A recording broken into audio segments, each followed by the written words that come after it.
Recently, a video was shared by a truck driver working at Xi'an port in Shenzhen, depicting a stark scene of the port filled with parked trucks but devoid of any personnel.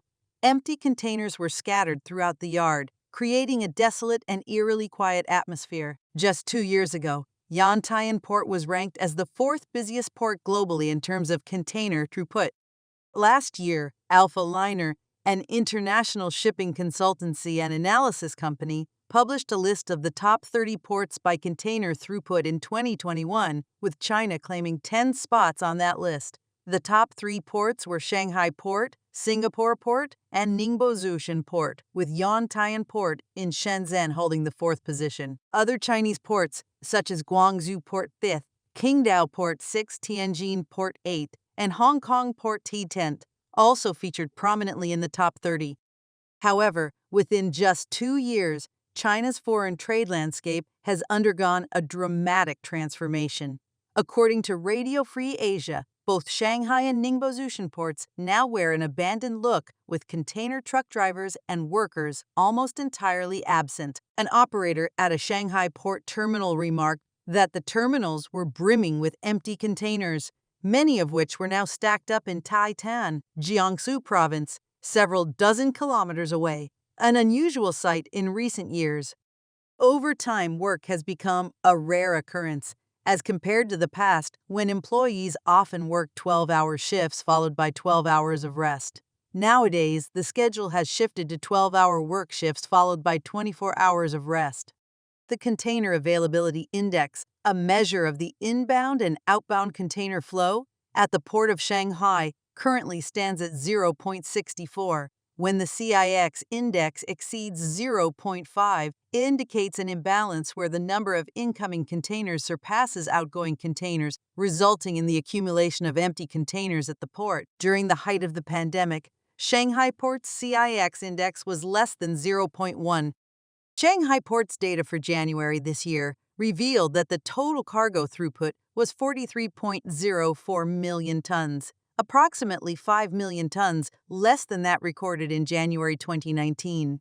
Empty container buildup is not limited to Shanghai alone, as major national ports like Guangzhou are experiencing a similar trend. Additionally, container prices have seen significant reductions across the board.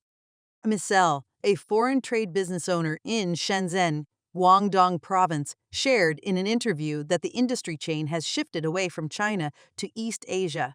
This shift has been driven by several factors, including the impact of Sino-US relations, lockdowns, and pandemic control measures. Many foreign orders have been canceled, and investment has been redirected to countries like Vietnam, Indonesia, and Thailand. As a result, foreign trade companies in China are facing challenges and need to explore alternative strategies to stay afloat. In a related account, a Chinese blogger named Nai Wu shared details of a conversation he had with a friend working in packing and trailering at Shanghai port. According to Nai Wu's friend, foreign trade exports in China experienced a period of prosperity after 2019 due to the COVID-19 outbreak abroad and more effective pandemic control measures domestically. However, starting in the new year of 2022, especially after the implementation of stringent zero-COVID management measures in Shanghai, his friend's business began to slow down significantly. Business had already been on the decline since June of the previous year, and the situation worsened after the new year in 2023. Nearly all of his company's warehouses were empty, and workers had little to do. Business had dwindled to less than 10% of its previous levels. Following the Chinese New Year holidays, his friend's company, which had previously operated its own fleet of vehicles, abandoned them for cargo delivery. This was due to the high cost of maintaining their own fleet, including driver salaries and various vehicle expenses. Even second-hand car dealers were facing financial losses. The issue of empty containers in Chinese ports became noticeable in the second half of the previous year. A report from the China Ports and Harbors Association, released on December 5th, highlighted that in November, the throughput of loaded trade containers at major hub ports had decreased by nearly 10% year-on-year. In contrast, the throughput of empty containers for foreign trade had increased by nearly 24% year-on-year. This situation had a particularly significant impact on companies in coastal areas like Zhejiang, Jiangsu, where many relied heavily on foreign trade exports for their survival. As a result of the zero-COVID policy's impact on business operations, many large enterprises laid off employees, and small enterprises were forced to close. Shenzhen, once known as one of China's most economically active cities, is losing its economic momentum as a substantial number of companies either relocate or shut down. On February 22nd, a video was uploaded by a netizen in Shenzhen showing a factory that was recruiting employees based on age. The individuals waiting for interviews were predominantly young men and women. The recruiter loudly announced that they were only recruiting people born after 1986, effectively excluding those born before 1986. These trends reflect the challenges faced by various industries and businesses in China due to evolving global conditions, pandemic-related disruptions, and shifts in trade dynamics. The video shows a recruitment site in Dongguan, Guangdong Province, where an individual can be heard shouting about job openings offering $9 an hour, which is approximately $130 USD per hour. Many young people can be seen in the video eagerly waiting to apply for these positions. Dongguan is another significant manufacturing base in Guangdong Province, with numerous foreign trade enterprises operating there. In another economically active region within the Yangtze River Delta, it has been reported by some netizens that over 90% of export processing enterprises stopped recruiting after this year's Lantern Festival. Even when there are job vacancies available in these enterprises, the competition is fierce, with hundreds of applicants for every 10 available positions. This high demand for jobs is not limited to specific areas, as it has been observed in regions like Jiangsu and Changsha. Many enterprises in these regions have ceased recruiting daily paid temporary workers.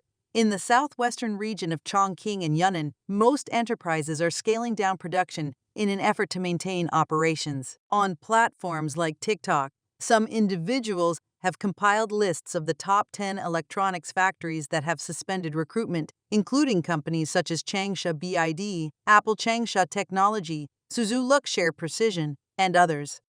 Migrant workers play a vital role in China's export economy, accounting for a significant portion of the workforce and contributing to China's status as the world's factory. While they may not have the job stability of white-collar workers, they have generally enjoyed a relatively stable livelihood since China's accession to the World Trade Organization over 20 years ago. This improvement in their quality of life has been far better than their previous experiences in rural farming or part-time work in small local towns.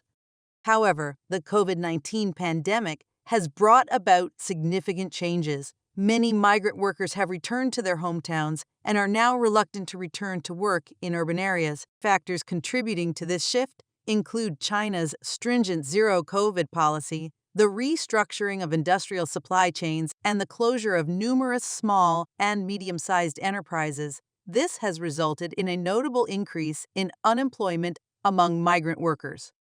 Bloomberg reports that migrant workers are among the groups most affected by the Chinese Communist Party's zero-COVID policies.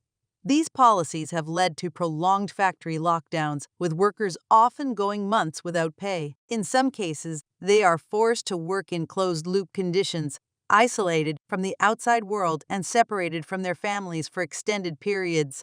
These challenging circumstances have created significant disruptions in the lives of China's migrant workforce. Recruiters in Guangzhou, a major economic city in the south, said large portions of migrant workers were reluctant to return to work after the Chinese New Year holiday. The situation has exacerbated long-term structural issues in China's labor market. Even before the implementation of the zero-COVID policy, the labor force was already shrinking due to an aging population, and young people were becoming less willing to work in low-paying, labor-intensive industries. A recruiter named Tan Ning, based in the Hydro District, explained her perspective. She mentioned that the garment factory where she has worked for more than a decade had over 30 employees before the Chinese New Year holiday, but only 10 returned to work after the holiday. The reluctance of these workers to return is understandable, according to Tan Ning. She described the challenges of leaving one's hometown to work in a big city, where property ownership is often unattainable even with a lifetime of savings. Workers often live in small, cramped accommodations, share facilities with many others, and work long hours with the primary goal of saving money. However, the uncertainty brought about by lockdowns has made this lifestyle less appealing. The hesitation of migrant workers to return to factories reflects the ongoing uncertainty in China's economic outlook. Consumer confidence remains low, auto sales are declining, and the real estate sector has not fully recovered. While some sectors like restaurants and tourism have seen rebounds during the Chinese New Year, they are still below pre-pandemic levels. Additionally, foreign investors are accelerating their withdrawal from China.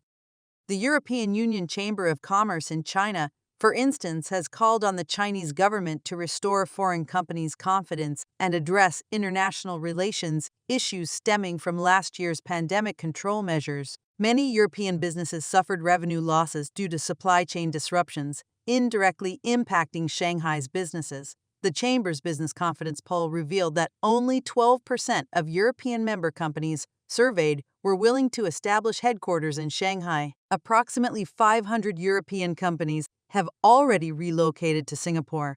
This exodus is estimated to result in a 25% reduction of Germans in Shanghai, with French and Italians each seeing a 20% drop. International schools in Shanghai have also experienced a 40% turnover among multinational teachers, significantly higher than the approximately 30% turnover rate in 2021 and the relatively low 15% rate before the COVID-19 outbreak. Foreign companies play a critical role in Shanghai's economy, contributing significantly to economic growth, taxes, jobs, and sales. The withdrawal of foreign investment is not limited to Shanghai. Other provinces and cities are facing similar challenges. For example, Apple has decided to move parts of its iPhone 14 production line to India, and the Apple Watch production line is also being relocated to Vietnam. Japanese company Toshiba and South Korean firm Samsung closed several factories in China last year and shifted their production lines to Vietnam. With a new round of U.S. sanctions against China on the horizon, more foreign companies are considering withdrawal. Japanese electronics parts maker KOA Corporation, known for its ceramic chip components, is shifting production to other regions and significantly increasing its domestic production capacity. The company's president, Hideo Tanimoto, stated that the traditional business model of producing in China for export is no longer viable in the current geopolitical landscape. Additionally, restrictions on high-end chips would impact the company's orders, as some core Sierra products can only be manufactured in China and sold there, unable to be exported overseas. As a result, the company has shifted production of photocopiers for the U.S. market from China to Vietnam and Thailand.